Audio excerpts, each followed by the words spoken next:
So, hey everybody, Jono and Melissa here with Faithworks, and so today is part 2 of the 2024 guide to the Google Ad Grant for churches. And last week was all about how to get the grant, and this week is going to be we're going to be talking about and showing you what to do, like how to get started once you actually have the grant and you're ready to run some ads. And so Melissa's got some good stuff there. I'll just be asking questions because she is like infinitely more knowledgeable about this than I am. She is the pro. So I'll be learning with you. But real quick, back to last week. And this is kind of a curveball, Melissa, but somebody left a comment last night because I posted a video clip from last week on social media, and somebody left a comment. And it wasn't like super critical. It was just like their opinion. Maybe I'll read it to you or you may have saw it, but I thought it was worth maybe responding to. Maybe I shouldn't read. I don't know. So they said, generally speaking, I feel like Google Ads could be a waste of time for small to medium-sized churches. First of all, you need to have at the very least a part-time position dedicated just to the ad grant. Secondly, a church can achieve pretty good listing with a well put together website. I don't know what they meant by listing, and use of or maybe the Google business profile listing, and use of the free tools already provided by Google. Finally, if every church tries to take advantage of ad grants, they're just saturating the market, and it can make it even more difficult to get clicks. Again, just my opinion. So, I thought that was interesting. So the first part of it was, they said at the very least you need a part-time person just focused on running the ads. And so I think we did kind of mention that last week. We talked about it. It is a lot. Yeah, it's you need some. I don't think you need a part-time employee, but you do need somebody that's learning it with their head around it. And of course, this sounds like a plug for our business, but I mean, that's why like we exist, because we can get results and we're way cheaper than a part-time employee. Anything, what's your thought there? Yeah, no, I agree with you. I think it also depends on what you want to get out of it. So I think that a church could get it and watch a couple of videos, watch some of our videos, and get the very, very basic bare minimum and get some traction. I don't think they're going to get the full benefit. Whereas if they had somebody that knew what they were doing, that could, run campaigns that are kind of out of the box. So I think it just depends. Like, yeah. Do you want to just set up, one kind of campaign and spend a few $100 a month? If that's all you can do, that's still something. That's how I feel. Like, do I want you to hire us or hire somebody else or figure out how to do it? Yes, because I believe in the grant, but I do think you can do it yourself. I just think if you're not dedicated, then you're not going to get the full benefit of it. Yeah. So secondly, a church can achieve pretty good results with a well put together website and the free tools already provided by Google. I would say, yeah, that's probably true. You can show up pretty well if you do a good job with your website and do some optimization. Again, but that's another thing that, like, to really get the full benefit of the free tools, you need somebody that's dedicated to it, that's putting some time into it, that's optimizing the website, that's cranking out content, that's you need to be getting Google reviews and stuff. But since there is a grant there are ads that you can run, I mean, I don't think it's either or. I think the ads just add kind of jet fuel to what you're doing with Google's free stuff. Right. And then I would say, with as far as if a lot of churches are taking advantage of the grant, saturating the market, that'd be the one I probably disagree with the most, just because, and tell me what you think about this, and this may be a dumb angle, but I feel like, one, the truth is a lot of churches aren't taking advantage of it, but just because a lot are doesn't mean that's not a reason not to do it. Right. No different than, hey, if I had a plumbing business, hey, there's already a lot of plumbers running ads, I guess I'm just not going to even bother. It's a bidding war. If more churches are doing it, it's not going to reduce the amount of clicks you get. It's going to just increase the cost per click. Right. Right. So, And yet another reason to have somebody that knows what they're doing, because they'll know how to set up the campaigns and the ads so that your church will show over a different church, kind of, or over a different, not that I'm trying to like pit churches against churches, but it's the same thing then, I guess. So if you can use the free Google tools and have the SEO and all of that, should you not do it because every other church is doing it? Like it's kind of the same thing, right? Like it's a free tool from Google and it's a good one and you should use it. yeah, I mean, if you carry that all the way out, it's like, well, man, every church has got a website now. The internet's just full of church websites. I might as well not even bother having a church website. Yeah. I mean, I just that I don't think that's really a legit. Yeah. I mean, I can get where like the thought process, but yeah, I think I'm with you. I disagree with that one. Yeah. All right. So I thought it was somebody put some thought into that response, and I thought it deserved a response from us, and I thought it was good engagement interaction there. So anyway, cool. So all right, so moving along, let's pretend like if you're watching this, you've got the grant, and I suppose I think a lot of what we'll talk about over the next few minutes too could be relevant even if you don't have the grant and you just want to start running some ads, and maybe your church said, hey, you can spend $200 a month on Google ads or something, and so I think this will be relevant to that for the most part too.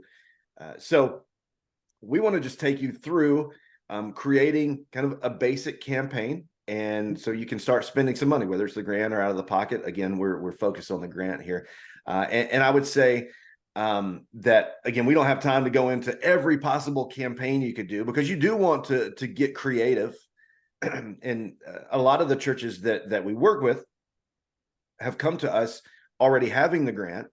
And then out of frustration, they had tried, well, they had tried managing it on their own, and maybe just didn't have the person or didn't have the time to dedicate to it and learn it. And so 6 months down the road, they've only been spending $50 a month, and they're leaving $9,950 on the table every month, and they want to get the maximum usage out of it. So they're like, hey, please help us spend some of this money.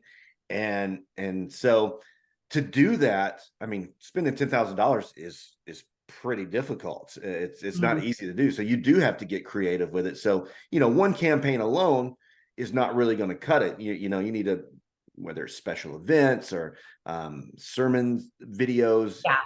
Yeah. But let's not get too much into the weeds, because we're going to overwhelm people. I think you're absolutely correct. What we're going to do today is I'm just going to kind of quickly and walk you through just one campaign.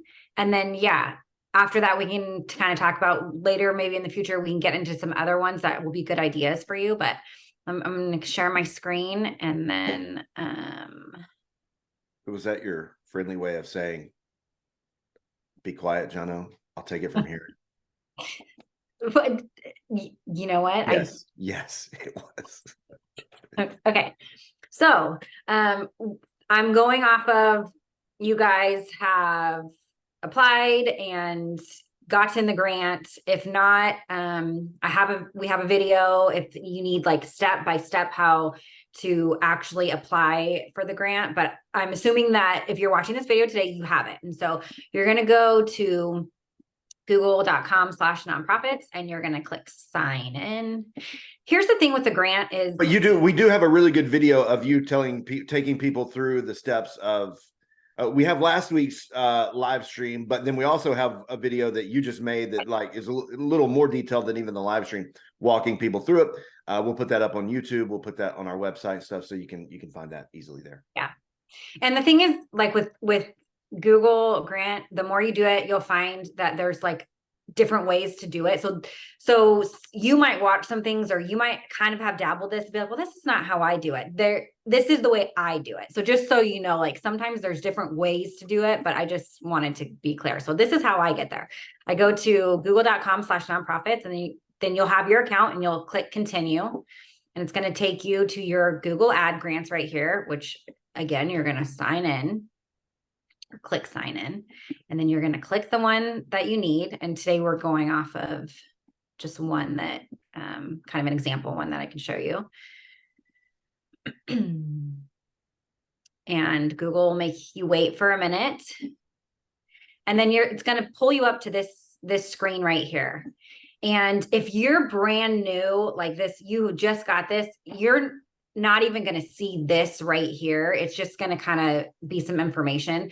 But what will be and what's important is this blue button right here that's new campaign. And again, there's different ways. You can go over here and go to campaigns and get to it that way. But to me, this is just the easiest way. So you're going to do that and then click new campaign. And then what I would advise is to do the create a campaign without goals guidance for the grant, especially just starting out. This is the best one. And then you'll see on my screen, they don't give me any option except for search, because for the grant, the only thing that we are technically allowed to do is search. So sometimes I've noticed on, like, if I'm on a different browser, I have the option to click one of these, but once you go through it, Google is going to reject it. So you're going to click search. And then probably when you do it, you won't have any of this right here. So we'll just pretend that that's not there, or you might have page views. That's what I think is the best for right now. And then what you're going to do is you're going to pick one of these. What is it that you want? What's the results you want from your campaign? Are you wanting people to get to your website? Are you wanting phone calls? Are you wanting app downloads? No, but maybe. So websites is normally the one that I would tell you to choose. And then you're going to put in your website. So whatever your church's website is. Okay. And then you're going to name your campaign. Now, the campaign that I'm going to walk you through today is one that I call branded. You can call it whatever you want. Google does not care. They're not going to penalize you on the name, whether you make a name and then you change it. That is one thing they don't care about. This is clearly for your information. Once you have many campaigns, you want to be able to go back and look and know, oh, that's what that one is. So I do branded because the first campaign that I set up is going to be your name, basically. So your church, if your church is Calvary Baptist, that's the brand name. So, and then you're going to click continue. This I already have, so yours won't do that, but you're going to click start new. And then it's going to bring you to this. Can I, real quick, like, what if somebody's thinking, okay, why would I need to run ads for my church that are all about my church name and branded if people are looking for my church? Isn't it going to show up at the top of Google anyway? And the thinking behind that is, well, like, if you haven't done SEO and you're not really ranking at the top, and there's a lot of reasons that may be the case. And I bet people are probably frustrated because you've gone and Googled yourself and you're like number 5, even when you search your own church name and you're like, what the heck? And so one of the things that this is doing is ensuring that, every time someone's looking, especially when they're looking specifically for you, that they find you easily at the top, even if they misspell your name or they kind of can't remember exactly what your name's like. So am I on track there? Yes, it's exactly right. Because the thing about Google Ads is it is supposed to be somebody is searching for something and they need to find it. So you're right. If they're searching, either they know that they're searching for your church, then you want it to pop up first, or they are searching somewhere along the lines of your church or your organization, and you want it to pop up. So that is why you do it. What you said is exactly the right answer. For bidding, what you're going to do is, so your options are going to be conversions or conversion value. But to begin with, you want to go with conversions because there's not enough data yet for the conversion values. You just want it. Conversions is really just the best way to go. You're not going to click set a target cost. We're not going to do anything with that yet. And same, you're going to leave that blank. And then you're just going to click next. Now here, you can't click these, which is great because we're not allowed to for the grant. But like I said, on some, depending on if maybe you're kind of have old, like you're not updated on your computer, it might already be clicked like a blue check mark. And if it is, you want to make sure to unclick that. Now, because for the Google grant, we can only do the search, we can't include these two. That's why I just want to make sure I'm explaining that.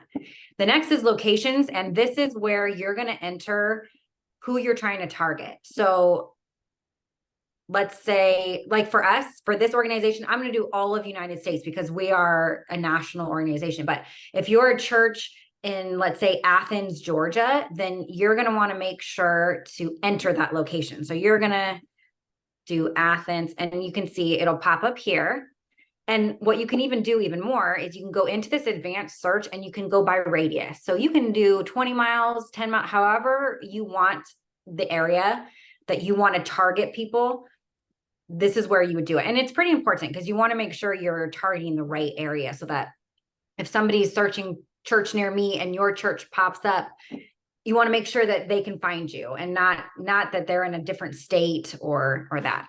And then the other thing is it's going to automatically do this presence or interest, but you're going to want to click this one, which is people in or regularly in your targeted location, because you want to make sure you're targeting that location. English is going to be the first thing that pops up. And if you need Spanish or a different language, but for all purposes today, we just need English. You're going to leave that as off, and then you're going to click next. And then here we're already setting up our first ad group. This is where I would probably just say pure brand. And that's just, again, so I know this is like my pure brand campaign. I have the website in here. And a lot of times when you pop your website in here, it's going to populate a lot of keywords that really are not relevant. So you'll probably have to delete them if it does. What we're doing for the brand campaign is go ahead. Well, real quick. So like, what's the difference between campaign and like now we're into ad group? What's the difference between campaign and ad group? So the campaign is just, it's like the account. It's like the main, like the top level hierarchy of. Yeah. And for each campaign, you're going to have like you're going to have an ad group, and then you're going to have an ad. And it sounds like that, but in reality, it's kind of all just, it feels like when we're done, you're going to be like, but I only did one thing.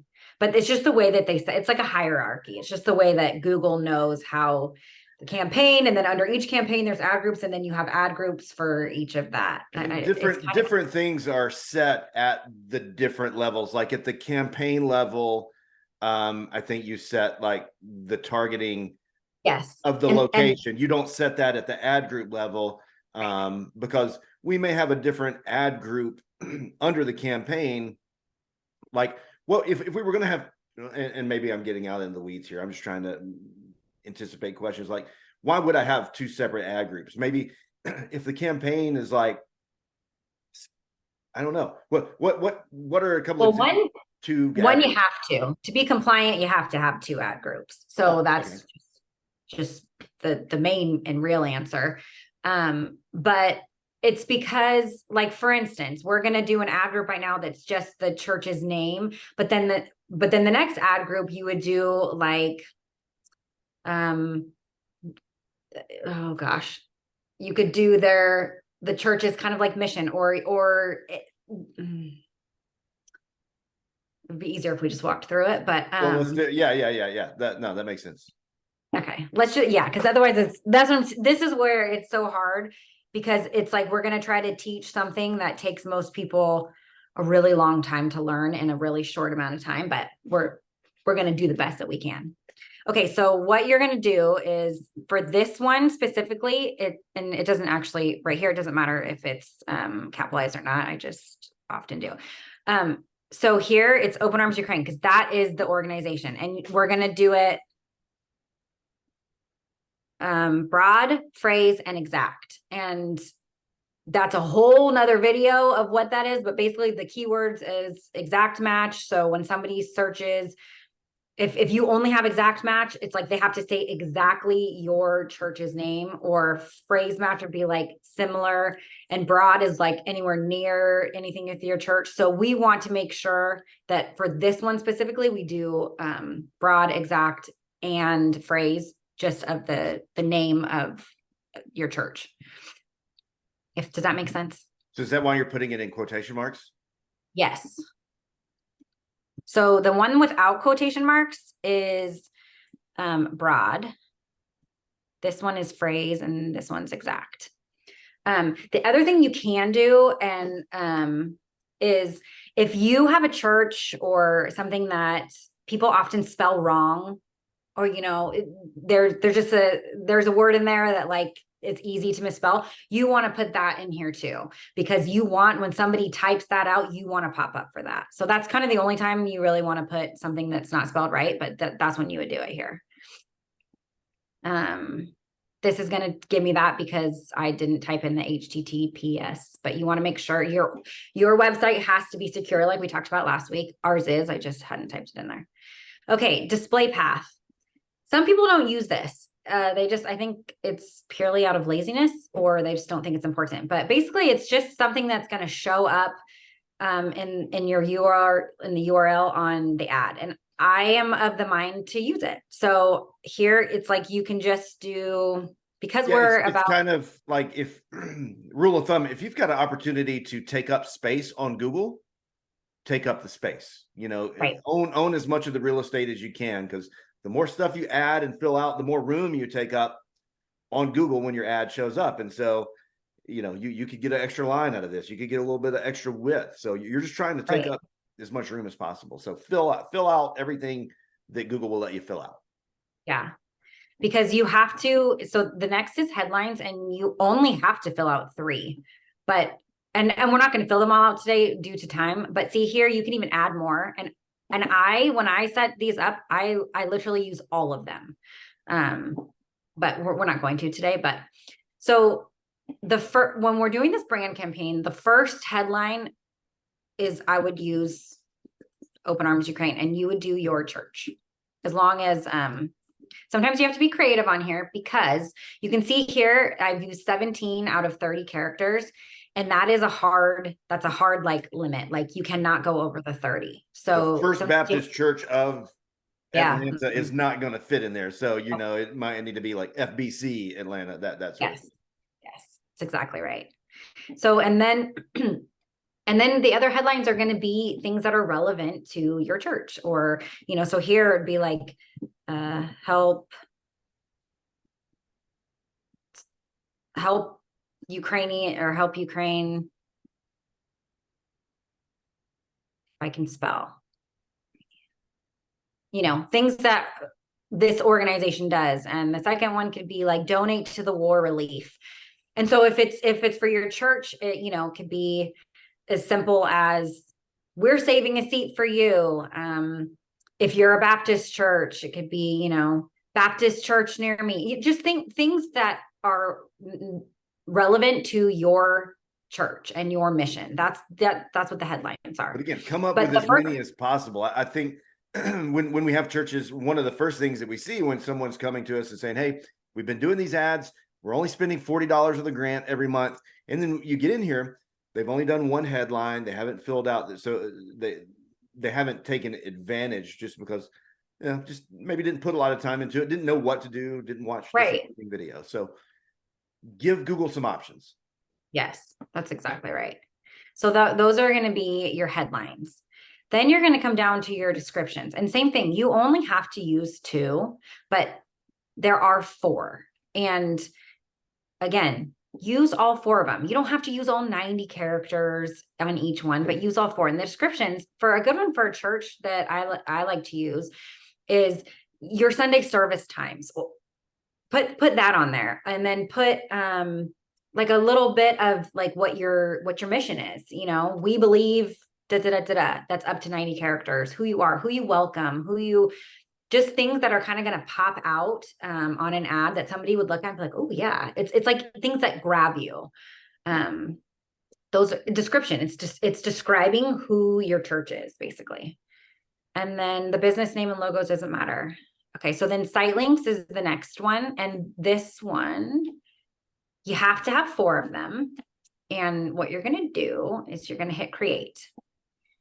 And by the way, sorry to keep interrupting here, but like, I don't, for me, like I kind of run out of creativity when I'm trying to fill out those blanks. Like, so like ChatGPT, that's if you're comfortable with ChatGPT, like, go hop in there and say, hey, I need some headlines. I need some inspiration for descriptions for my church, and you know, see what Yeah, it's out. absolutely. Yeah, that's a great idea. So the site link text is basically, I go off of the URL first. So on your website, you're going to have tabs at the top. And let's say the first one is about us. So I would put here about us because it's showing you who your church is, right? And then the description line is going to be 35 characters of describing, kind of like again, a call to action or something catchy that gets people interested in who you are. And then the final URL is that about us page. Each of these site link, each one has to have a different URL. So you can't use, the homepage and then just write different things. You have to have a different URL for each one. So this one might be about us. This one might be how to give, because you can give online now. And you would write something about donate here, or how you can help, or how your money helps, or something, something like that. And then it's going to be that same URL. And same thing for the third one. It could be your children's ministry or volunteers. And so does that make sense on what site links are? Yeah. You use them all. and yeah, think of the different departments of your church. Yeah, like, if you adult ministry, student ministry, kids ministry, Sunday morning work, if there's a page on the website that you want people to make it to, then you want to make a site link for it. And then call outs is similar. I already have call outs in here, but this is more of kind of like a call to action. It's basically, you're going to click it and you just write something like get involved today, or, Plan a visit, or yes, exactly. Plan a visit. Or if it's Easter or Christmas, like Easter service or Christmas Eve for the family, or something that's like catchy, that's going to get people's attention. They're just extra ways. Again, call outs, you don't have to do. Site links, you have to do at least 4. But again, it's an opportunity to take up more real estate on Google. So, why not do it, Right. So then when you come to the budget, depending on how you set up your campaign, it's going to give you tons of random recommendations. Google loves to give you recommendations, but you're going to click set custom budget, and you're going to put it, I would put it, you can do whatever you want, but I would do it at $329, because that is the maximum that you can do with Google. That if you spent $329 a day, you've got 10,000 a month. So I would set your campaigns at $329, and then you're going to click next. And then it's going to review and go through and see if you have errors. And we probably do, because I didn't set up the whole thing correctly. Or, well, I didn't do it to the end, but it's going to do this, see, checking for errors. And then if you do have an error, it shows you where it is and tells you to fix it. So that's at least nice. And then you hit review, and then you publish it, and you've just set up your first campaign. Woohoo. So I'm going to stop sharing my screen. So once they've done that, now they do, you mentioned it requires a second ad group. So they've got to go back and do another ad group. Yep. But again, just a little bit of variation there. And then what? We kind of sit back and watch.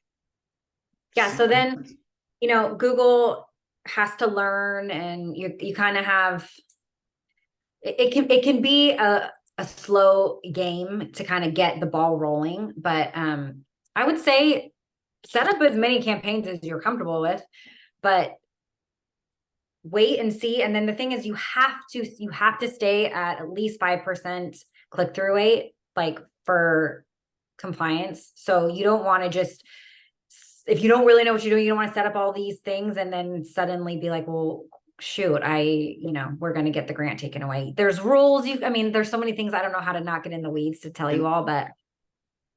Well, and I got this question the other day when I was talking with someone. They were like, well, how long do we have to get to the 5% click-through rate? Because it does take a minute to ramp these ads up, to dial them in, and just get everything rocking and rolling. So I don't think Google, as far as I understand, Google doesn't come out and say, hey, you've got 90 days to get to a 5% click-through rate. No, There's obviously some kind of grace period. We don't really know what it is. So I don't think everybody needs to panic, but you do, you don't need to forget about it. You need to watch it. And so if a month has gone by and you're at like a 2.7% click-through rate, then you're going to need to do something about it. So what does a poor click-through rate indicate? Like, why does Google care about the click-through rate? What is a good click-through rate telling them about the ads that makes them happy? So the reason that they care is because it shows like the relevance of your ad and your campaign and your account. So because they're giving you this free money, essentially, they want to make sure that it's being used in the best possible way. So a click-through rate is basically your ad was shown, somebody saw it and clicked on it because it was what they were looking for. So your ad is set up properly to whenever somebody Googled something, it was what they were looking for. Whereas if it's a bad or a low click-through rate, your campaign and your ads probably were not set up correctly. So there were things in there that made people click on your ad thinking it was what they were looking for. But at the end of the day, it wasn't what they were looking for. Does that make sense? Yeah. And I think it's worth mentioning that like 5% is kind of a low number. I mean, when you think, if you're thinking like these days, like 5% interest rate, that's not bad, these days. 5% rate, all the 5% is a low number. But in terms of click-through rate, national average across other industries is like 2.5%, 3% is knocking it out of the park. You're doing good. So Google is wanting you to get higher than the national average click-through rate. And so they're just kind of holding you accountable there. So it is a little bit of a tall order. It's not just like, oh yeah, 5%, who cares? That's easy. They want these ads to be good. Right. So you do need to watch. Yeah. And the other thing I should probably mention, I don't think I mentioned it last time, is with the Google grant, you cannot have a keyword of just like one word. So if, you can't just say church, or it has to be more than one. And that's the thing, is there's keyword research. I probably should have really mentioned that to begin with, but you need to do keyword research on the next campaign. Obviously, this one, we know what the keywords were, but that's what helps your ads have relevance. And that's what's making people click on them or not, is what keywords you're using, because then that's what generates your ad to pop up. So that's a really important thing. Yeah. So figuring, what keywords do I put in that box there? And honestly, I mean, there's tools. We pay for tools, some fancy schmancy tools that make it easy for us.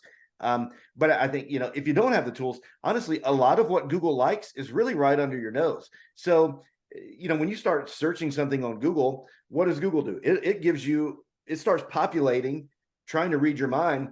And when you search, church in Atlanta, Georgia, well, Google's going to show you a list of 10, 12 similar searches that also get searched when people type in church in Atlanta, Georgia. And so you can start pulling the keyword phrases just from those auto-populated results directly there, right from Google. That's kind of poor man's keyword research, if you want to. Just, it's a good place to get started.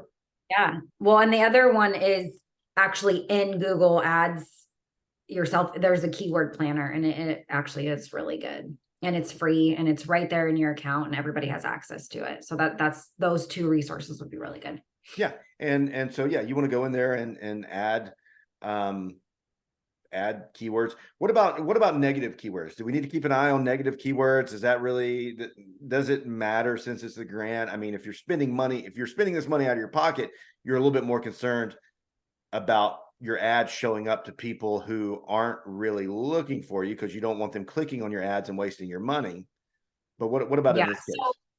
So yes, I mean, I think to start off, worrying about negative keywords that's something farther down the road, once you have a lot of campaigns and once you're a little more comfortable. But just to start off, I would say you don't really need to worry about the negative keywords right away.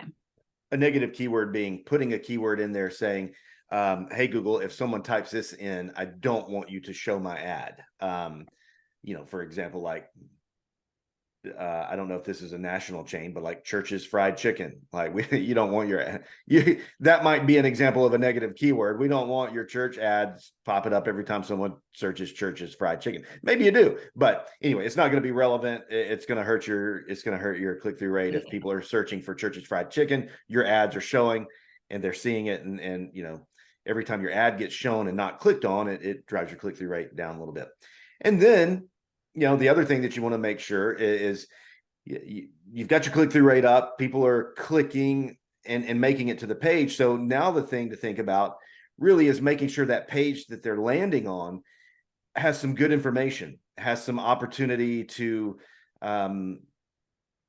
take some action, to sign up to plan a visit or to sign up for the special event. What you don't want is just for every ad to maybe lead to the homepage. And you don't want, if you've got like a plan a visit ad, make sure that plan a visit page looks really good and it's not overly busy, but has everything that they need on there. Get the frequently asked questions answered. Don't just send them to the contact page, really, is what I have in mind. See, a lot of people do that. The plan a visit page, they don't want to send them to the homepage, so it goes to the contact page, which is a map and a contact us form, which just doesn't feel no one is going to fill that form out. So well, and Google is very serious, especially with the grant, that your website is good and that it's relevant. I mean, it's like the word that is used the most in Google grant, I think, is relevant. Make sure it's relevant. Your keywords, your website, that what your ad is saying, that when it takes you to that page, it needs to be what your ad says. And you're right. And it needs to be clear. It needs that Google doesn't want to see that somebody has to like dig for the answer that they thought they were getting. Like, it needs to be right there. It needs to be clear. Yeah. Perfect. Cool. Well, that, I think, is time to land the plane. That is everything that we've got for you. But thanks for watching. And if you have any questions, go to our website, faithworksmarketing.com, or you can email us at hello@faithworksmarketing.com.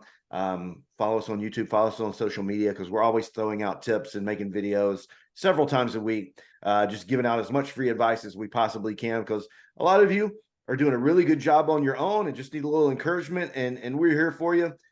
We like to be an encouragement because we care about the local church. We want to see the churches grow and reach people. No one's trying to get rich over here, but we also realize that a few of you are going to say, hey, I really want to do this, but I don't have time to fool with it. I'd rather just hire Faithworks. And if that's the case, hit us up. We would love to partner with you and help you out. But either way, we wish you the best, and we're praying for you and super thankful for your time. So keep doing what you're doing, keep reaching people for Jesus, and let us know if you need us.